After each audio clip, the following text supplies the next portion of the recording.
Bonjour au signe du Bélier, voici votre tirage des énergies, la guidance pour votre mois de septembre. C'est un tirage général, s'il ne vous parle pas, vous pouvez éventuellement aller voir votre signe ascendant. Alors les Béliers, pour votre mois de septembre, avec l'oracle des miroirs, au centre de votre tirage, vous avez la carte de la trahison. Alors dans le contexte de votre tirage, on peut parler d'infidélité, d'adultère. Quoi qu'il en soit, il y a de la duperie. Des mensonges autour de vous pour le mois de septembre, il y a de la tromperie, de la manipulation, il y a de la trahison tout simplement.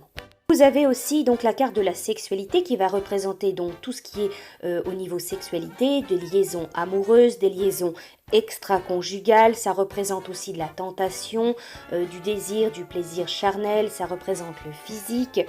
Ici, on peut parler de relations intimes avec une personne peut-être qui vient de loin ou qui se trouve loin. On peut parler aussi de relations intimes cachées.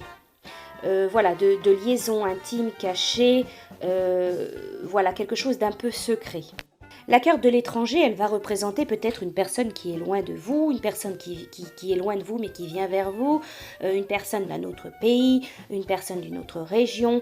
Ça peut être aussi, ça représente aussi l'inconnu, ça représente l'évasion, ça représente voilà, quelque chose qui se situe au loin, loin de vous. Ça peut être loin de vous géographiquement, mais peut-être loin de vous, loin de vos principes. Il y a aussi de la jalousie autour de vous. Ça peut être vous, ça peut être une personne autour de vous. Il est question de rivalité quand même. Il y a quelque chose qui change, quelque chose qui tourne, qui évolue par rapport à de la rivalité. Ça peut être par exemple une relation triangulaire. Voilà, 3 personnes dans une relation affective, amoureuse, il y a de la jalousie, il y a de la rivalité. Pour moi ici, on est peut-être plus dans le domaine affectif ou amoureux. Au final, quand même, vous avez la carte de la fécondité, donc de la grossesse, de la maternité qui sort avec de la joie. Pour moi, il y a vraiment cette notion de maternité, de grossesse, d'une nouvelle, voilà, quelque chose où ça vous concerne vous, ou alors vous allez apprendre, voilà, une personne, la grossesse d'une personne, d'une femme, voilà, il y a cette notion de joie, de bonheur, de fête, de nouvelles qui concerne une grossesse. Pour moi, c'est plus dans cette optique, voilà, selon ce tirage, voilà. Alors, tout de même, on peut dire aussi, la fécondité, c'est aussi l'élaboration, un nouveau projet, quelque chose qui prend forme. Voilà, ça parle de grossesse, bien sûr, de maternité, mais c'est aussi la naissance, un projet, quelque chose qui est fécond, qui prend forme. Donc ça peut être une nouvelle relation, ça peut être voilà, une relation avec une personne qui prend forme, qui se met en place.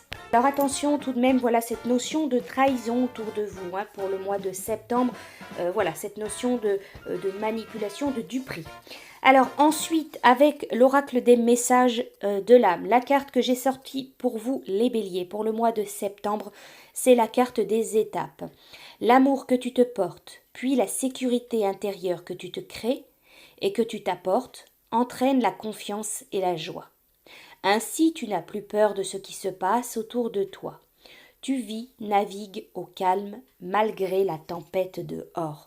Vous avez aussi, avec les portes de l'intuition, la carte de l'horloge, du temps et une réelle volonté d'aboutir vous donne le résultat désiré. Croyez en vous et tout peut arriver. Toute idée pensée a besoin de temps pour mûrir et surtout pour redescendre d'un plan intellectuel à un plan matériel. Formulez clairement ce que vous voulez et mettez-y votre force de conviction. En parallèle, acceptez réellement que votre but ait besoin de temps pour croître et empruntez le chemin de la matière. Pour tout projet, avec cette carte, on vous dit, peu importe votre projet, ce que vous souhaitez mettre en place, que ce soit affectif, amoureux ou plus professionnel, personnel, il faut du temps. Il faut du temps vraiment pour que ça se matérialise. Vous avez aussi, avec le tarot des anges gardiens, la force intérieure. Vous avez du courage et vous savez vous montrer gentil. Vous n'êtes peut-être pas conscient de ces qualités qui vous permettent de solutionner tous les problèmes. Soyez aussi compatissant envers vous que vous l'êtes envers les autres. Restez fidèle à vos convictions, même si cela vous oblige à dire non. Alors la carte de la force intérieure, elle vous dit peut-être parfois il faut pardonner. Il faut savoir se pardonner, mais pardonner aux autres, tourner une page. Il faut savoir oublier certaines choses, même si c'est difficile, douloureux pour vous. Il faut pardonner, oublier, tourner une page. On vous dit qu'il faut s'aimer et s'affirmer. Oser dire non quand c'est non pour vous. Cette carte, elle vous parle de courage et d'être assez tolérant envers les autres. Voilà pour vous les béliers pour le mois de septembre. Je vous dis un très bon mois et à bientôt.